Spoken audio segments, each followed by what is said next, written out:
Well, what causes fear of public speaking? You've probably been there where your palms are sweaty, you're freaking out before a speech, and guess what? You're not alone. This is a normal response to speaking. In fact, there have been jokes made about this, that people would rather die than give a speech. So don't worry, you're not alone.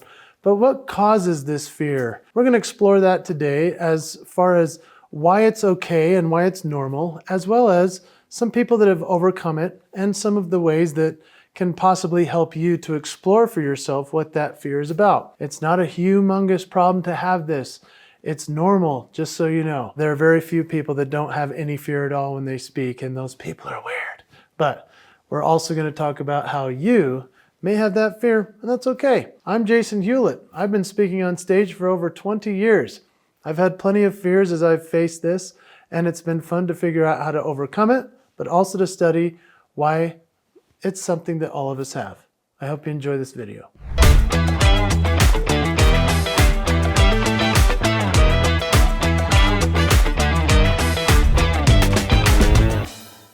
Before we dive into some of the examples about famous people that have the challenge of the fear of public speaking, let me just tell you about some of my audiences. Through many years, I've been speaking and performing around the world.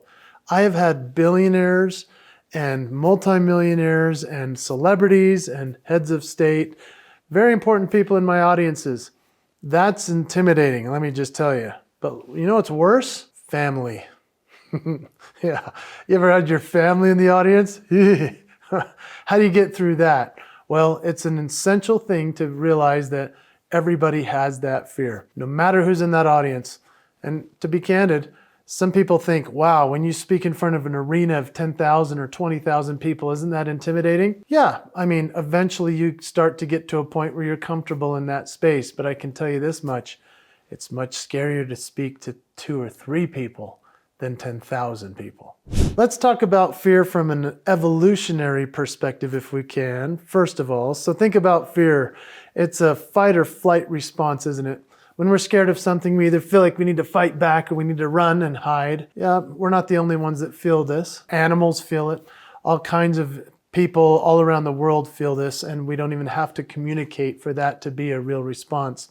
And so I want you to think about some of the celebrities I'm going to talk about here, and you might be surprised because they're actually some of the greatest speakers in the history of the world. Before we jump into some of those speakers though, think about why you have that fear of speaking. The fight or flight mode is one thing, but it might also be because you feel worried about being judged, not being seen as perfect. Maybe that you're going to mess up and you're going to have everyone laugh at you. There's all kinds of reasons for this. But let's talk about some of the celebrities that have struggled with it. The first example I love to share is a guy that you probably have heard of.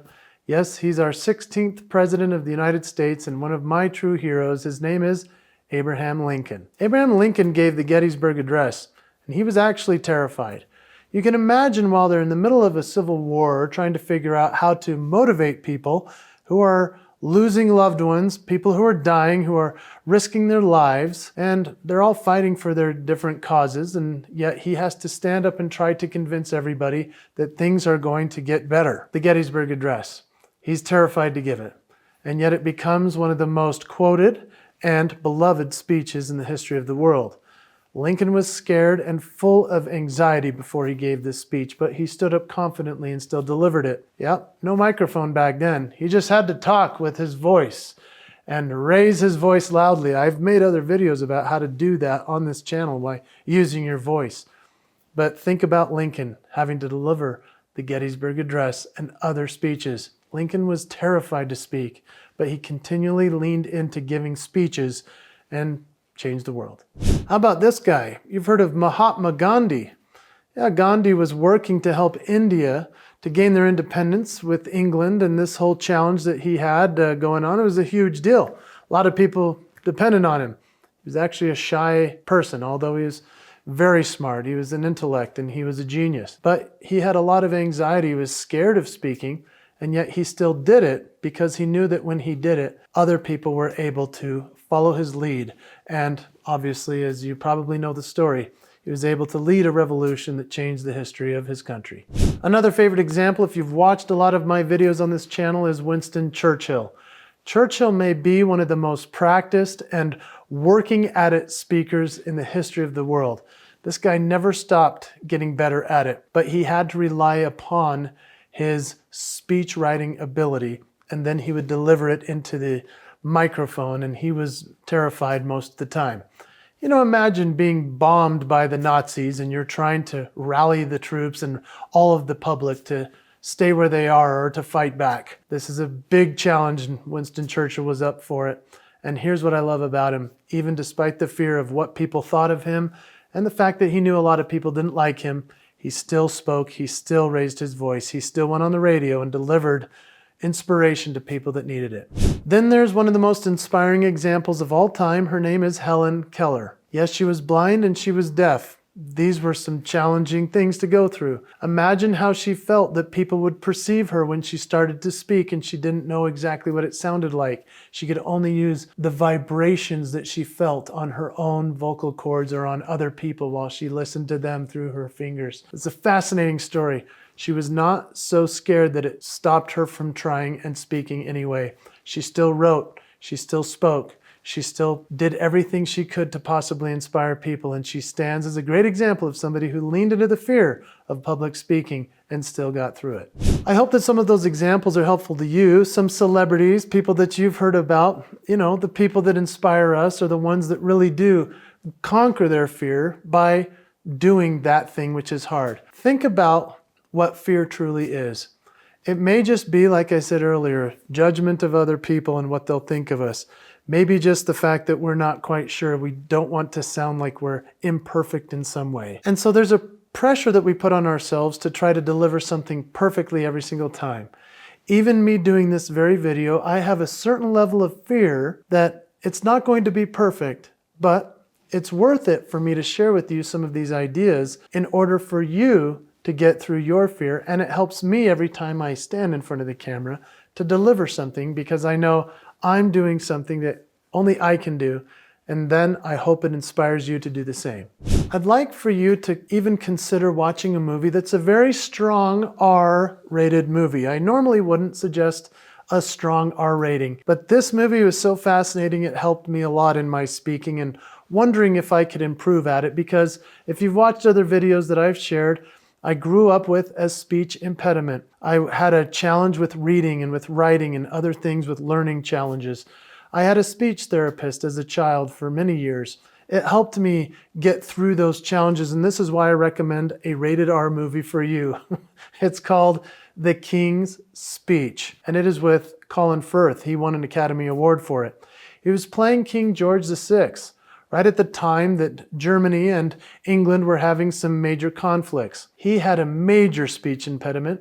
He found a teacher that was willing to teach him, and then thus resulted a lot of swear words as he worked through trying to figure out how to deliver the certain messages he had to over the radio. You see, this was before television. So all people knew him for was either a picture in the newspaper, which was rare, or his voice over the radio. This story is fascinating.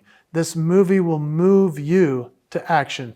He had to work so hard just to spit out a good speech and try his best not to mess up. He speaks slowly and methodically and committed to every single syllable. As you watch this, I hope that you'll realize that you too can lean into the fear and still give a great speech. So let's talk a little bit more about some of the fears of public speaking in the sense of lack of preparation. I think this is where it mostly comes from. Most of us are perhaps not as prepared as we should be to stand up and give a speech, and so we're worried about what people are going to think and how we're going to say it. If we're well prepared, if we're well rehearsed, if we know our outline, we know where we're going, it really helps us to overcome this fear. How about negative self-talk? I think all of us have that in some way or another. I know whenever I look in the mirror, I'm like, oh, the shirt doesn't fit right, or oh man, I hope I look good for this speech or sound right. Negative self-talk can really get in our minds, and so I would recommend as you start to figure out what the fear comes from for yourself, maybe it's about how they're going to see you or how they're going to hear you, but if you can start to do some positive affirmations, that's a helpful thing by saying, I look great. I'm ready for my speech. I'm prepared. Here we go. And the truth is, before every event, I run all my lines. I mean, I'm going through my PowerPoint slides. I'm preparing. I know where I want to go with the speech, and so I feel good about myself. I have all of my cues ready, and I have all the adapters, dongles, everything I need for my computer so that I'm like, yeah, I think I'm ready. I'll make sure my clothes are pressed, my shoes are shined, I'll get my hair cut. Everything that I know I can actually control, I'm going to do. And this allows me to really feel like, yeah, I'm ready to get up on that stage. What I'd really encourage you is to consider for yourself self-compassion. To say it's okay to not be perfect.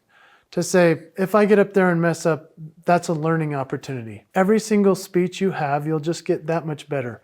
But to have self-compassion is an important part of this overcoming fear and figuring out where it comes from for you.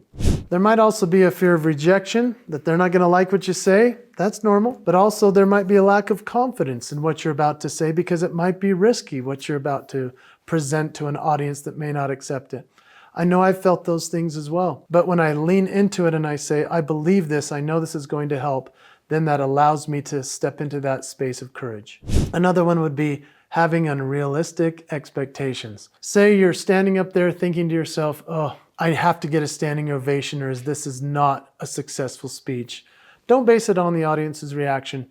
Base it on how well you did yourself. Obviously, you want the audience to respond and like you, but that's not always going to be audibly accepted or recognized. And what's going to be interesting is when you say to yourself, you know what?